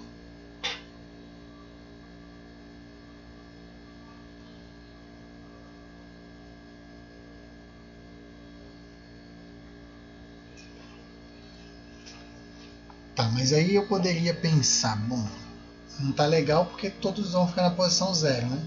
Dessa forma. Bom, mas enfim, ele atingiu o resultado, era só para mostrar que eu estou inserindo um determinado valor numa determinada posição. Eu poderia fazer o seguinte, então, vamos lá. 0, 1. E eu quero imprimir, botar o 2 aqui na posição 0. Por que ficou dessa forma aqui? Sempre repetido 2. Porque o meu contador ele está dentro do meu for. Então ele vai passar aqui, vai receber 2, vai fazer o insert, vai incrementar em 1, vai imprimir, e quando ele voltar aqui, o contador vai receber 0 de novo. Para que eu possa mudar isso aqui, eu teria que pegar esse contador aqui, jogar ele para fora, e agora eu tenho 2 na primeira iteração, na posição 0. Depois ele vai virar 3. Ele vai ser incrementado em 1. E depois 4. Tá? E vocês vão ver que eu não usei o meu valor de item para absolutamente nada. Tá? Só para exemplificar o que eu posso fazer. Tá? São exemplos bem toscos, mas dá para dar uma noção de como utilizar os recursos. Não se apeguem ao exemplo.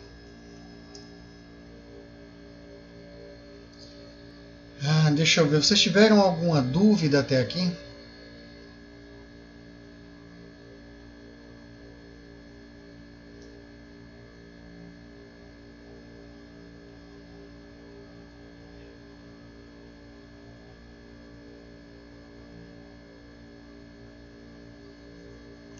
Beleza, show de bola.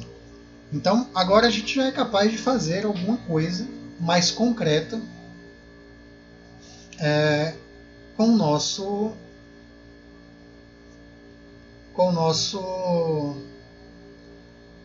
Python. Tá? Então, vamos aprender uma coisinha nova aqui, que não estava no script, mas eu já quero já aproveitar e já passar. Vamos lá. Fora do material. Vamos criar uma calculadora básica aqui. Essa calculadora tem as 4 operações. Tá? Então eu vou criar uma variável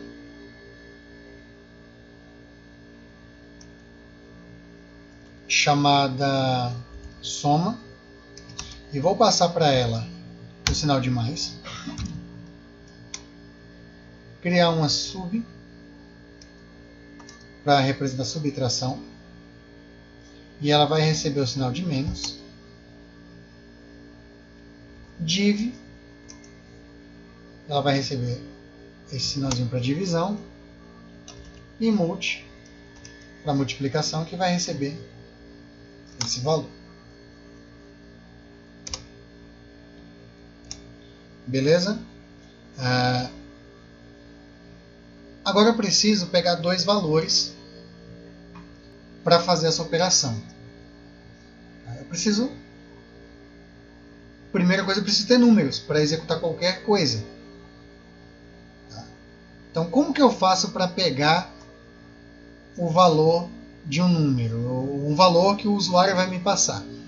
Tá? Então, eu vou criar o valor 1 e valor 2. Valor 1 eu digo que ele recebe. E aí, para pegar o valor, o usuário digitando do teclado, eu faço o seguinte, ó. Eu vou dar um input, abro parênteses, vou escrever um texto para o meu usuário, informe o primeiro valor, e quando fizer isso,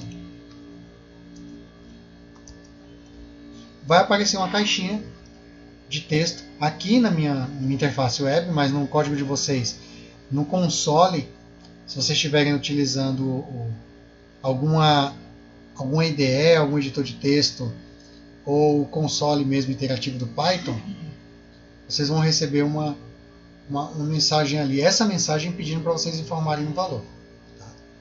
Então eu vou pedir para informar os dois valores, e aí eu vou fazer retorno.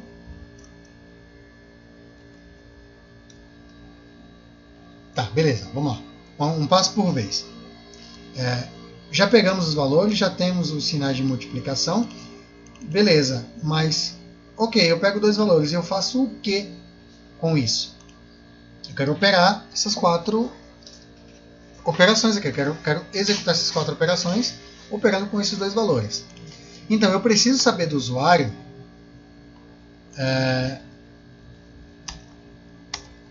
qual é o tipo de conta que ele quer fazer. Então eu vou pegar aqui tipo de cálculo, sem acento, recebe input, e aí eu tenho que dar uma mensagem para o usuário que ele possa entender. Então o que eu vou fazer?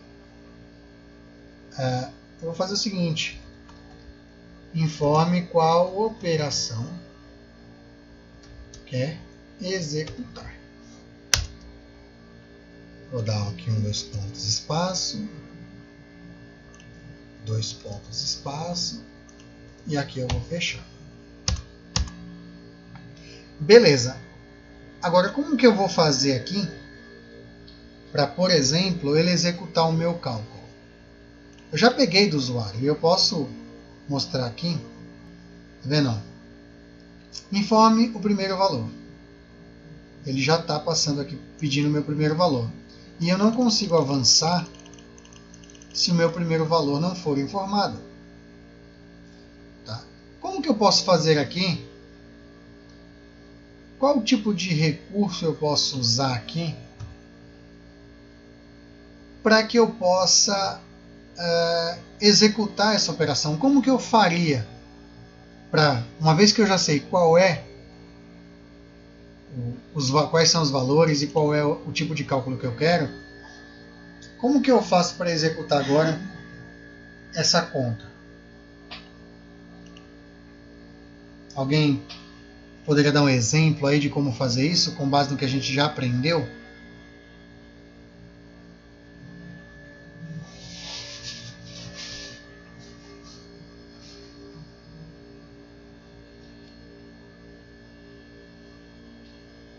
Se você não viu, chegou aqui agora e está vendo essa aula como sendo a primeira aula e não conhece nada de Python, volta lá no canal. Tem outros 2 vídeos, vídeo 1 e vídeo 2.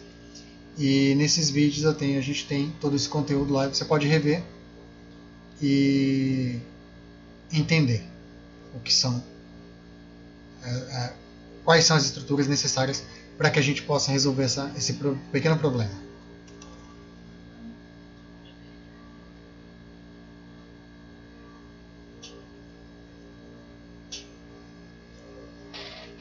Primeiro de tudo que a gente precisa analisar o que a gente está fazendo. Tá? E eu tenho que tentar, como programador, evitar o máximo possível erros por parte do usuário. Eu tenho que pensar no meu código, mas eu também tenho que pensar como que o meu usuário vai receber aquilo. Tá? Da forma que eu coloquei aqui, eu vou dar um exemplo.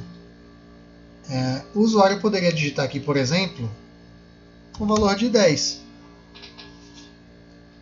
para o primeiro valor, e eu vou fazer isso, tá? Vou dar um submit, ele vai pedir o segundo valor, eu vou informar 10, vou informar 15,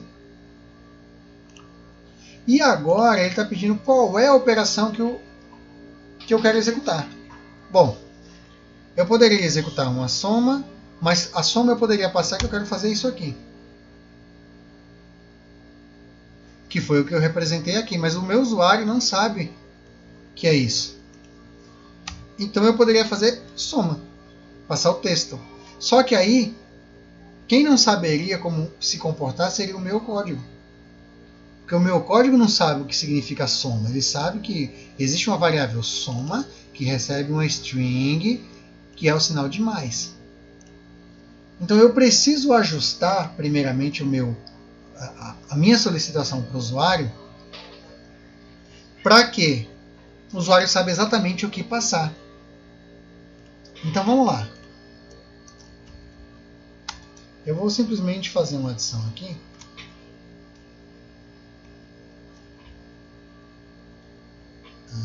Vou /n, vou fechar aqui. Eu vou dizer para ele use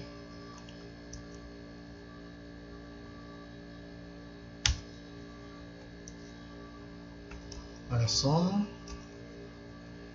menos para sub, use o sinal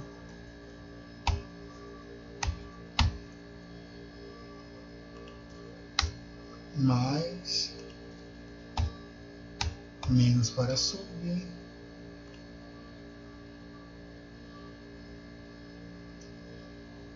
vou quebrar aqui de novo. Esse /n ele quebra a linha, tá? Só para poder continuar digitando.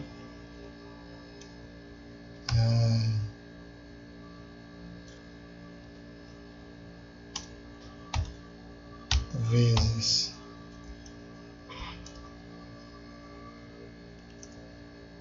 para multiplicação, subtração, multiplicação ou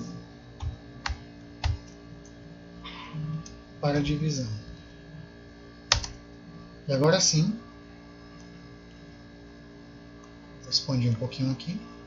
E agora sim, está mais aceitável, vamos dizer assim. Então vamos lá. Vou digitar o valor de 10 aqui. Vou submeter o valor de 15. E vocês vão ver que ele me trouxe aqui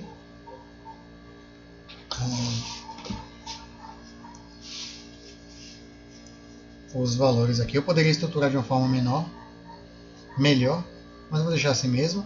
E aí, uma vez que eu sei, eu vou fazer aqui, ó, menos. E vou submeter. Beleza, ele não fez absolutamente nada. Porque depois que eu recebo o valor, os valores, e depois que eu recebo o tipo de cálculo, eu simplesmente não sei mais o que fazer. Meu código não sabe o que fazer.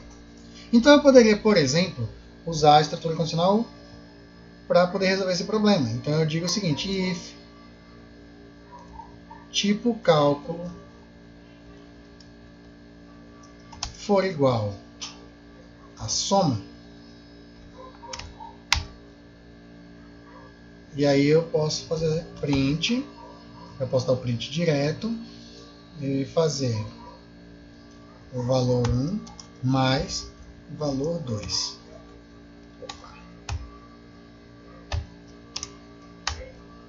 Se não, se elif tipo cálculo, aqui é 2 iguais, tá? Para não confundir. Se tipo cálculo for igual a sub, então print valor 1 menos valor 2.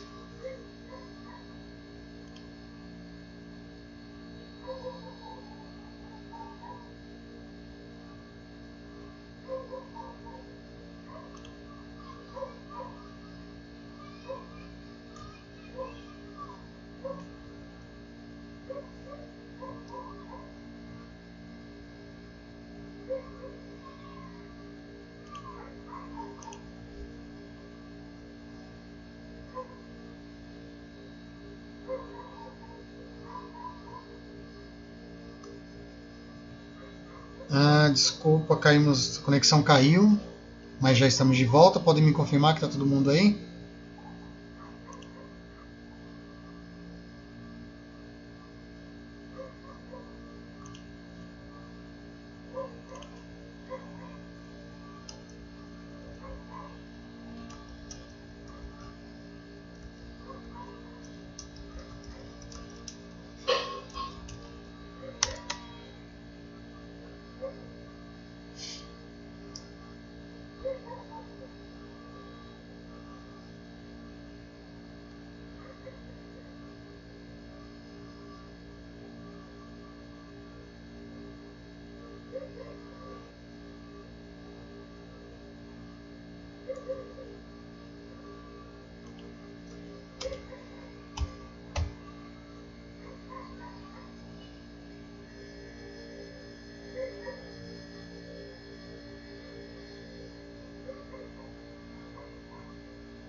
continuar por aqui. A conexão já voltou. Foi um problema do meu lado aqui. Mas vamos lá. Se caiu a conexão, na próxima vez vocês atualizam o browser para verificar se nós já voltamos.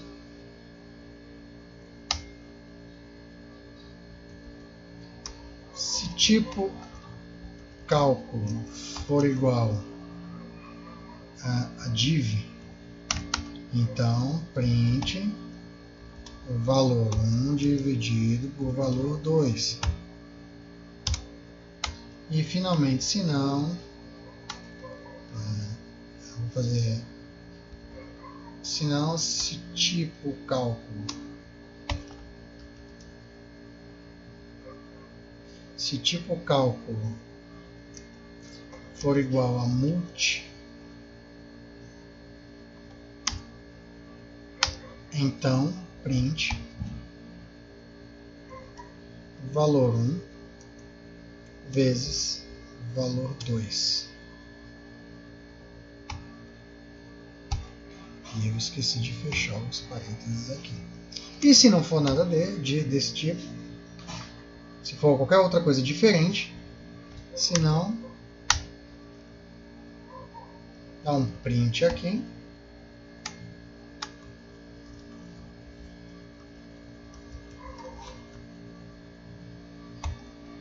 Operador desconhecido.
Beleza, validei que está todo mundo acompanhando aqui. Tá, beleza. Então, teoricamente, se for igual, né, teoricamente eu vou receber algo desse tipo. Ainda assim, o cara pode simplesmente copiar isso aqui e colar. Tá? Então a gente tem que tentar ao máximo mitigar essas questões. Tá? Eu vou deixar assim porque é só um código de teste aqui para a gente em aula. Então eu vou digitar o primeiro valor igual a 10, o segundo valor igual a 15, e aí ele vai me pedir o sinal. Bom, eu vou passar para ele o sinal de soma, e aí veja o que vai acontecer.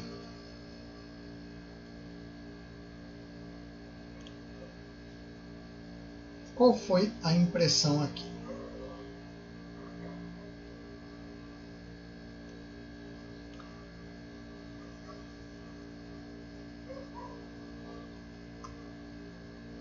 Eu estou aqui, ele vai fazer a validação. Se é esse, se o sinal é igual a esse, que no caso é o sinal de soma, ele vai imprimir aqui. Tá certo essa conta? Acho que essa conta tá meio errada, né? O que vocês acham aí que aconteceu?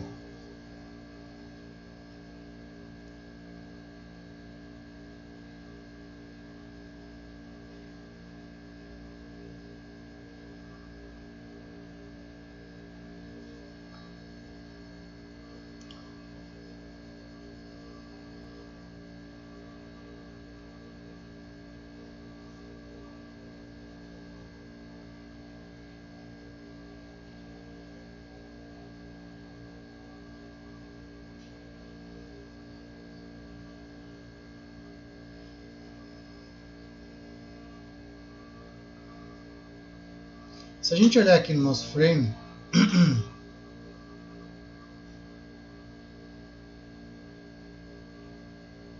os frames aqui na realidade é só a representação, tá? Ele somou como string, eu acho que foi o que você quis dizer. Exatamente, ele concatenou. Nas aulas passadas a gente falou que se eu pego duas strings e faço a soma delas, ele concatena, ele junta. Né? Mas tá, por quê? Mas eu não passei um valor inteiro? Passei. Só que quando eu vou pegar dados do usuário aqui como input, o que eu recebo do usuário é um tipo string. Então eu preciso fazer o cache, eu preciso fazer a conversão desse valor. E aí, como que a gente faz isso? A gente já viu nas aulas passadas. Como que eu faço para transformar essas strings em número? Como que eu faria aqui?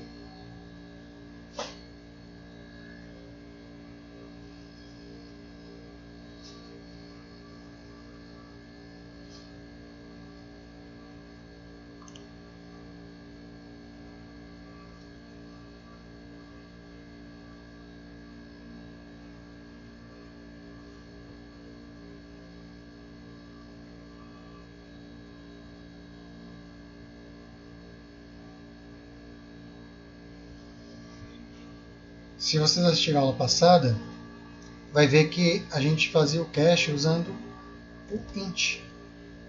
Então, eu agora vou converter esse cara num tipo inteiro antes de receber.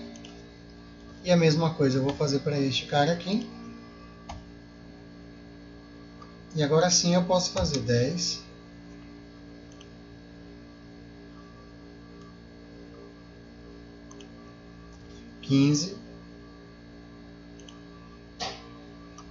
E passar o sinal de soma.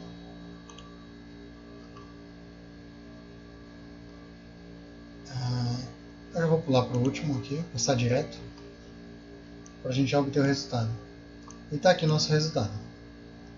25. Então funcionou. Então, sempre eu tenho que lembrar que para obter dados do usuário através do console, eu tenho que dar um input. Input, posso passar um texto, não posso passar absolutamente nada, mas é sempre importante ter alguma coisa para informar o usuário de que você quer algo dele. E se eu quero pegar um valor inteiro, eu passo um inteiro. Funcionaria se eu fizesse float?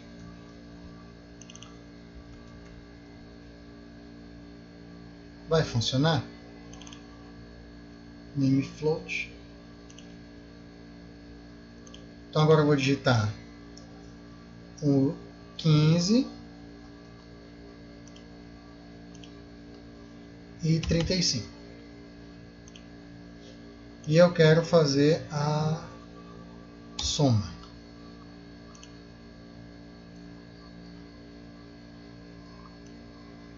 Vou abrir aqui, vou passar por último.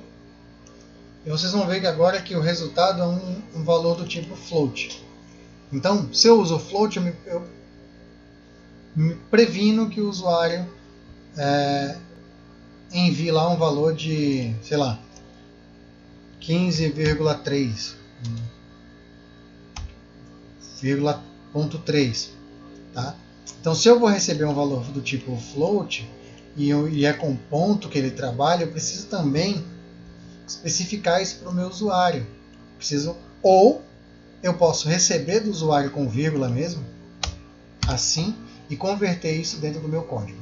Dá para fazer, tem vários métodos para isso, a gente até já falou, mas vocês vão precisar dar uma lida na documentação, porque nós só vamos entrar nesse tópico nas próximas aulas. Tá? Bom, deixa eu apagar aqui. E a gente atingiu o objetivo, meio capenga, mas atingiu. Tá? A gente poderia ter muitas outras formas de fazer isso aqui, para fazer com que o usuário saiba o que exatamente ele precisa.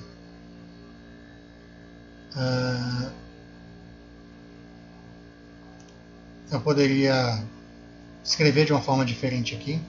Eu poderia estruturar esse bloco de código de uma forma diferente, usando aquelas estruturas que a gente já viu. Tá?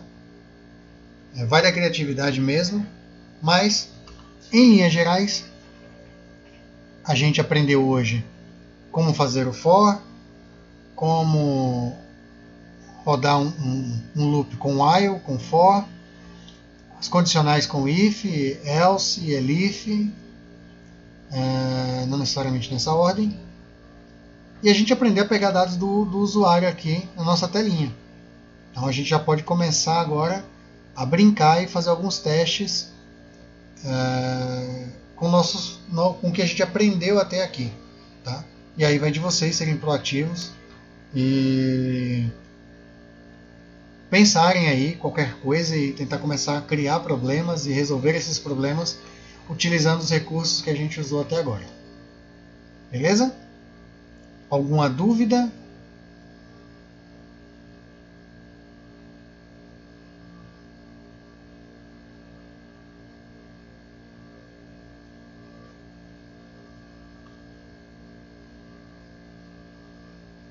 Então por hoje a gente encerra, quase 2 horas já falando sobre isso. A gente avançou bem. Daqui para frente a gente começa com estruturas mais avançadas. Eu vou começar a usar recursos de importação de módulos. A gente vai falar sobre isso na próxima aula, que vai ser na próxima terça-feira. E aí eu não vou poder mais usar esse carinha aqui para vocês verem, porque uma vez que eu preciso usar módulo, eu não consigo usar um import aqui, que ele não vai reconhecer, a menos que eles tenham atualizado a plataforma. Não reconhece, porque não é suportado. Então eu não consigo chamar nada externo ou importar uma biblioteca para fazer cálculos aqui ou fazer qualquer outra coisa que eu queira. E aí a gente fica limitado aqui. Mas o que era importante é vocês saberem como é o comportamento aqui. Quando a gente cria variável, quando a gente faz um loop, quando a gente faz um if, como é que o código se comporta. Tendo isso em mente, você já consegue avançar tranquilamente. Beleza?